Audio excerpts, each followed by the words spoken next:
हर situation में right as का मतलब बदल जाता है। और अगर हम हेयर ट्रांसप्लांटेशन की बात करें तो उसमें कुछ right age for the procedure नहीं होता है। फिर भी कुछ ऐसे फैक्टर्स ज़रूर होते हैं जिसे कंसीडर करके आप डिसाइड कर सकते हैं कि आपके लिए हेयर ट्रांसप्लांटेशन कराने की राइट एज कौन सी है। और ऐसे ही कुछ साइंटिफिक फैक्ट्स के बारे में हम आज की वीडियो में बात करेंगे। Let's get started. सबसे पहले जानते हैं कि वाई एज मैटर्स। बहुत अर्ली एज में हेयर ट्रांसप्लांटेशन कराने से क्या होता है और कुछ सालों तक वेट करके आप ट्रांसप्लांटेशन कराते हैं तो उसका क्या बेनिफिट आपको मिल सकता है। आइडियली हेयर ट्रांसप्लांटेशन कराते वक्त आपका हेयर लॉस स्टेबल होना और हेयर लॉस पैटर्न डिफाइंड होना बहुत ज़रूरी होता है। जब आप बहुत अर्ली एज में यानी कि अर्ली 20s में हेयर ट्रांसप्लांटेशन कराते हैं तो कुछ ही सालों में आपके ऑनगोइंग हेयर लॉस की वजह से आपका रिजल्ट है वो अननेचुरल दिखने लगता है।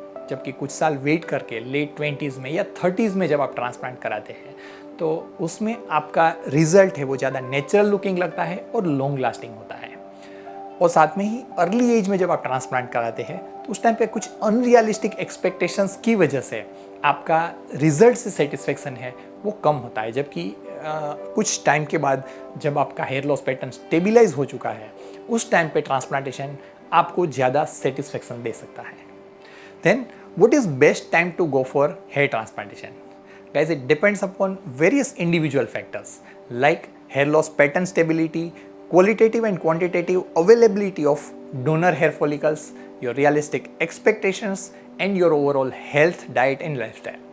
अगर आपका हेयर लॉस पैटर्न स्टेबल है, अच्छे क्वालिटी के डोनर हेयर फॉलिकल्स अवेलेबल है, आपके एक्सपेक्टेशंस रियलिस्टिक है और आप हेल्थी लाइफस्टाइल फॉलो कर रहे हैं, then that is right age and right time to go for hair transplantation procedure. तो दोस्तों इन सारे फैक्टर्स को कंसिडर करके हेयर ट्रांसप्लांटेशन की आपके लिए सही एज कौन सी है वो कैसे डिसाइड कर सकते हैं।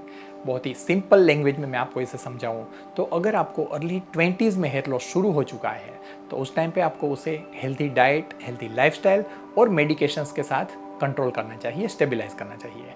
और कुछ सालों के बाद जब आपको लग रहा है कि वो एडवांस ग्रेड पे आ चुका है या आपको वो साइकोलॉजिकली डिस्टर्ब कर रहा है, then that is right age and right time to go for hair transplantation.